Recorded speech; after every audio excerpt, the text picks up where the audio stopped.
cara tips sukses menghafal dan mengamalkan Al-Quran sesuai dengan pengalaman antum. Masya Allah, sama dengan yang lain, tidak ada bedanya. Cuma satu saja yang saya pesankan. Saya punya dua kebiasaan yang sampai hari ini selalu saya jaga.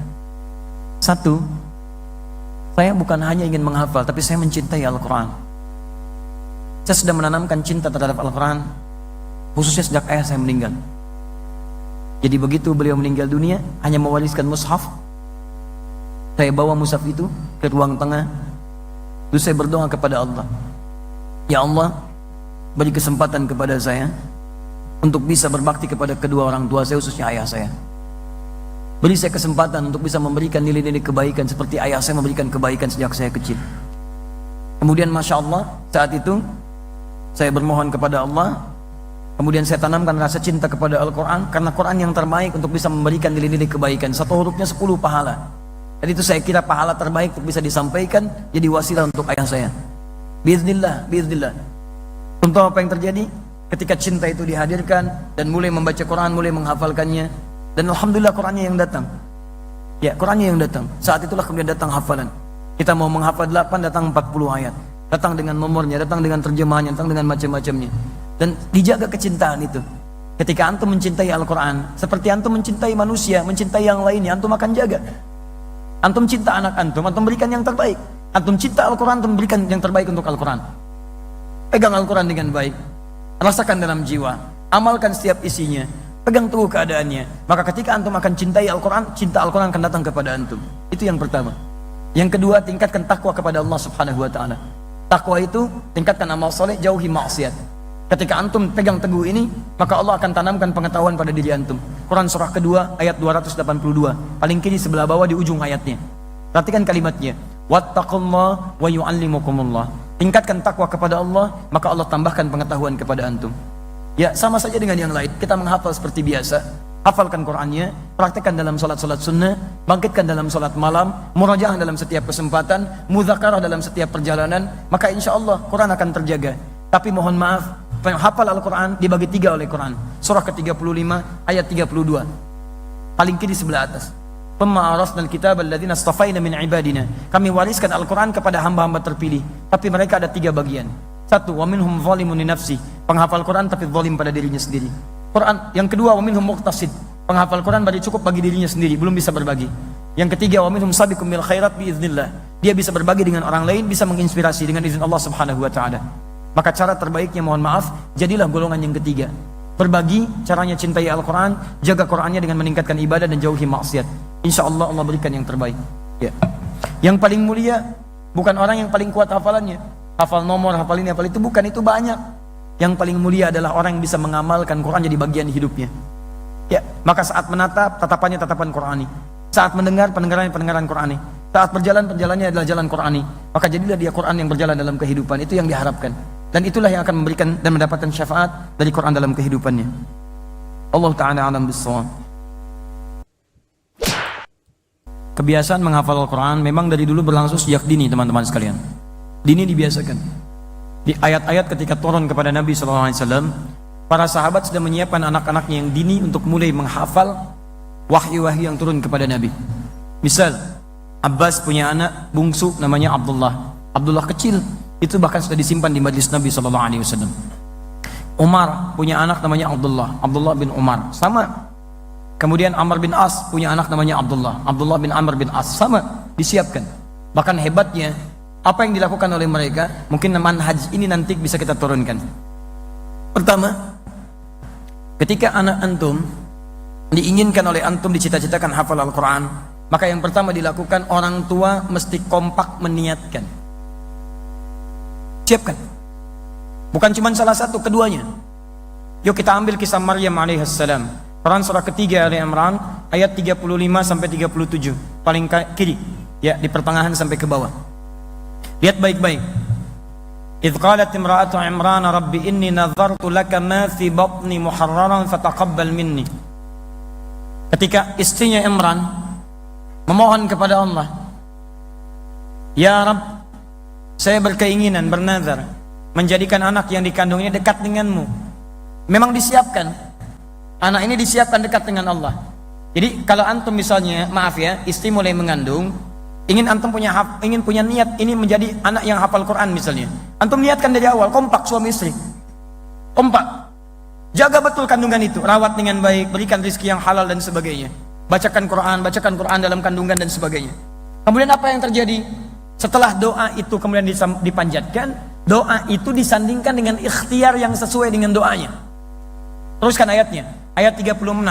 Falamma wada'atsa qalat rabbi inni wada'tuha untha wallahu a'lamu bima wada'at wa laysa dzakaru kal untha. 1. Wa inni sammaituha Maryam.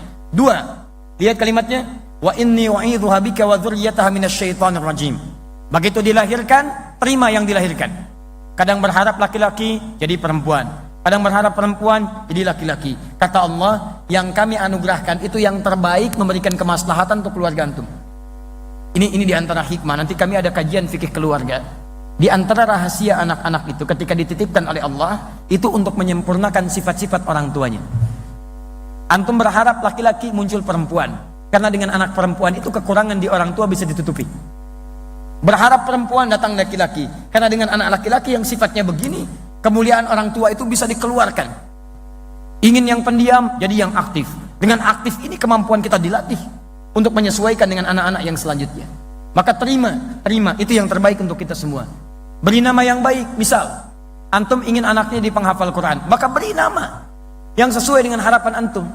Misal anak saya ingin jadi penghafal Quran, antum beri nama Muhammad Hamilul Quran, Muhammad sang pembawa Al-Quran. Misal Abdurrahman Hafidul Quran, Abdurrahman hamba Allah yang nanti bisa menjaga Al-Quran. Dari nama sudah sesuai dengan harapannya. Makanya ketika Hannah istrinya Imran mengandung anak, ingin didekatkan dengan Allah, diberi nama dengan Maryam. Wa inni sammaituha Maryam. Saya beri nama dengan nama Maryam karena Maryam dalam bahasa lokal itu senafas satu frekuensi dengan doanya, yang dekat dengan Rabbnya, yang menjaga diri dari perbuatan yang tidak disukai oleh Rabbnya. Kemudian lindungi dari setan. Wa inni u'idzuha bika wa dzurriyyataha minasyaitonir rajim. Begitu bayi lahir, maaf, sudah punya musuh utama namanya setan. Maka mohonkan kepada Allah supaya dalam mencapai cita-citanya itu tidak diganggu oleh setan. Sekalipun diganggu, dia punya hijab, punya benteng. Rahasianya ada di Quran surah 15 ayat yang ke-40. Antum isi dengan amalan itu, setan tidak akan bisa menembus antum. Dia menggoda tapi sulit tembus. Surah ke-15 Al-Hijr. Hijr itu artinya benteng, sekat. Dari kata hajar. Hajar artinya batu. Kalau disusun-susun jadi sekatan namanya hijr. Kalau sudah menjadi ruangan namanya hujrah. Jamaknya hujurat. Makanya Nabi Ibrahim ketika akan meninggikan Ka'bah, alhamdulillah, pijakan pertamanya disebut makam. Ketika akan meninggikan, anaknya datang dari sisi yang lain membawa batu. Batu disebut hajar. Disusun-susun jadi hijr. Sampai sekarang jadi Hijr Ismail daerah situ. Asalnya menyatu jadi area Ka'bah. Cuman kemudian terpisah supaya memudahkan bagi kita. Salah satu hikmahnya, jika ada yang ingin sholat di dalam Ka'bah maka hukumnya sama dengan di Hijr Ismail itu. Teman-teman lanjutkan ayat ke-40-nya, itu rahasianya. Itu di kalimat di lisan iblis langsung. Illa ibadaka minhumul mukhlasin. Semua anak cucu Adam akan saya goda dari depan, belakang, kanan, kiri, kecuali satu golongan yang sulit saya tembus, namanya orang mukhlas. Maka dari kecil antum latih, dekatkan dengan Quran, bacakan Qurannya. Mohon maaf, doa itu jika ingin cepat dikabulkan, maka dia harus bersanding dengan ikhtiar yang sesuai dengan permohonan yang dipanjatkan. Misal antum ingin anaknya hafal Quran, antum berdoa, ya Allah jadikan anak saya penghafal Quran. Maka antum mesti berikhtiar dengan doa itu, dengan perangkat-perangkat yang menjadikan dia mudah menghafal Al-Quran. Contoh, teruskan ayat 37-nya Maryam. Setelah berdoa tadi, maka orang tuanya Imran dengan Hannah mencari guru yang bisa mendidik Maryam supaya dekat dengan Allah. Namanya Zakaria. Bukan cuma orang pintar, tapi orang soleh. Setelah itu dibuatkan tempat yang mendekatkan dengan Allah, namanya mihrab. Maka ketika ikhtiar itu disusun, doa dipanjatkan, diterima oleh Allah Subhanahu wa taala. Ayat 37-nya, rahmakallah. Fataqabbalaha rabbuha biqabulin hasanin wa ambataha nabatan hasana. Doa dipanjatkan, ikhtiar disandingkan, diterima oleh Allah. Jadi kalau doa antum ingin diterima, antum sandingkan dengan ikhtiar. Di kelemahan orang tua sekarang, Dia berdoa, tapi ikhtiarnya tidak sesuai dengan doanya. Ya nggak nyambung. Ya Allah, jadikan anak saya penghafal Quran. Maaf, tapi disekolahkan di tempat yang tidak mengajarkan Quran. Nggak nyambung. Jadikan anak saya penghafal Quran, di rumah tidak pernah ada waktu untuk menghafal Quran. Nggak nyambung. Nggak ada guru yang mengajarkan. Nggak nyambung. Ya Allah, jadikan anak saya rajin sholat, ditempatkan di sekolah yang tidak pernah mengajarkan sholat. Nggak nyambung. Maryam dibikinkan mihrab. Maryam dicari guru yang mendekatkan dengan Allah, namanya Zakaria. Nyambung, maka diterima oleh Allah. Fataqabbalaha rabbuha. Diterima oleh Rabbnya. Namanya bukan Allah yang disebutkan di situ. Padahal bisa Allah menyampaikan fataqabbalallah. Tapi yang paling menarik fataqabbalaha rabbuha.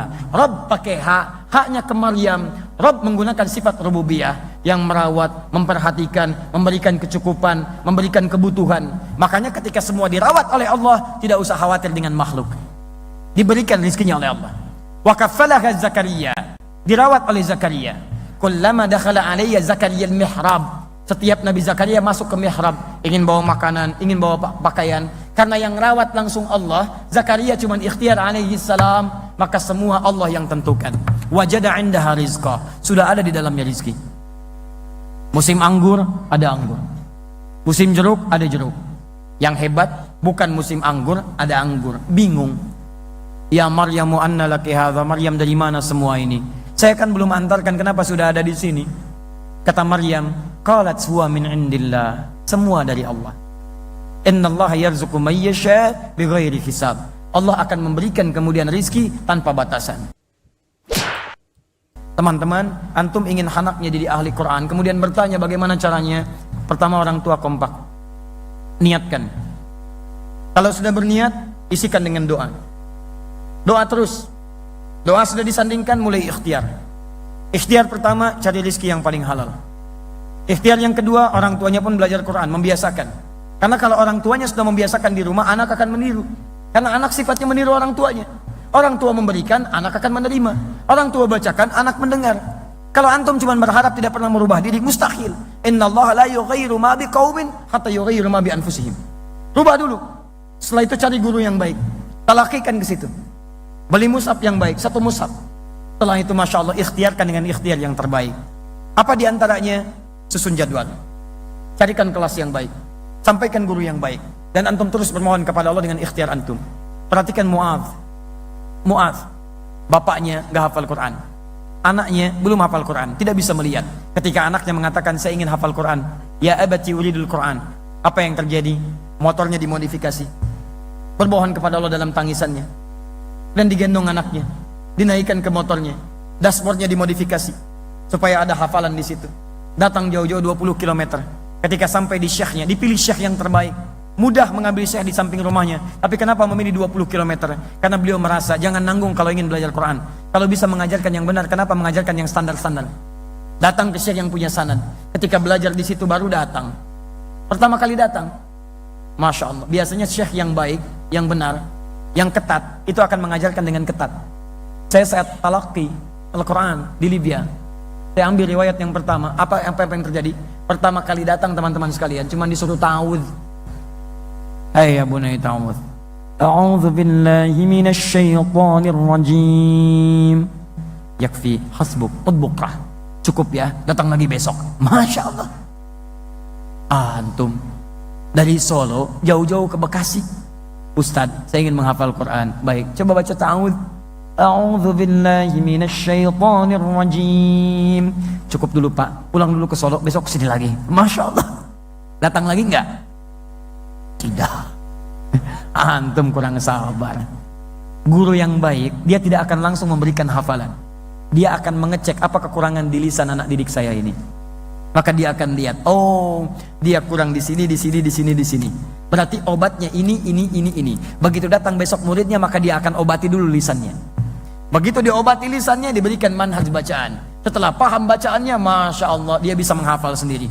Makanya kalau antum menghafal Quran dengan benar, sabar 20 ayat, kesananya antum akan mudah menghafalannya. Tapi kalau antum tidak bersabar, ingin banyak, hafal 6 bulan, tahsin 2 tahun. Cek. Apa yang terjadi? Berangkat, sabar, pulang. Begitu dapat hafalan, bapaknya tulis. simpan di dashboard motor. Di jalan gak ada yang sia-sia. Mu'adz baca dari belakang. Bapaknya menyimak, lihat ke depan, lihat ke sini, lihat ke depan, lihat ke sini. Masya Allah. Antum tahu apa yang terjadi? Masya Allah. Ulah beli cinta. Puncaknya tiba. Teman-teman sekalian, jadilah Mu'adz penghafal Quran. Anaknya hafal Quran, bapaknya belum hafal. Tapi bapak dapat bagian dari kemuliaannya. Anaknya hafal Quran, persis bacaan syekhnya, makhrajnya bagus luar biasa, sampai kisahnya menjadi inspirasi dunia Timur Tengah. Datang reporter dari Kuwait, sampai diwawancara, "Ya Syekh Mu'adz, kenapa kamu ingin sampai jadi penghafal Quran begini?" Apa yang terjadi? Beliau menjawab, "Kalau diperkenankan oleh Allah Subhanahu wa taala, saya berdoa. Pertama, saya ingin mohon kepada Allah supaya tetap membutakan mata saya, karena dengan buta ini saya bisa menghafal Al-Quran. Saya takut kalau melihat lagi, saya melihat maksiat dan hilang hafalan Quran saya. Dan saya menghafal Quran ini, wallahi, supaya saya mau membawa bekal di hadapan Allah. Saya pulang ke hari kiamat nanti, kemudian saya berada sendirian di depan Allah, tanpa ayah saya, tanpa ibu saya, tanpa saudara saya. Saya bergetar, tangan bergetar, kaki bergetar. Saya katakan kepada Allah, ya Rabb, saya telah berusaha menghafal Quran, bahkan keadaan saya buta saat saya berada di dunia. Kalau sampai hari ini saya harus dihukum, mohon kurangi hukuman saya ya Allah dengan Quran yang telah saya hafalkan itu." Di teman-teman sekalian, kalau antum ingin anaknya tadi hafal Quran, niatkan kedua orang tuanya, kemudian usahakan cari guru yang baik. Dengan itu antum bersabar, dan dengan izin Allah Subhanahu wa taala, dengan kesungguhan antum, insya Allah di antara sekian anak yang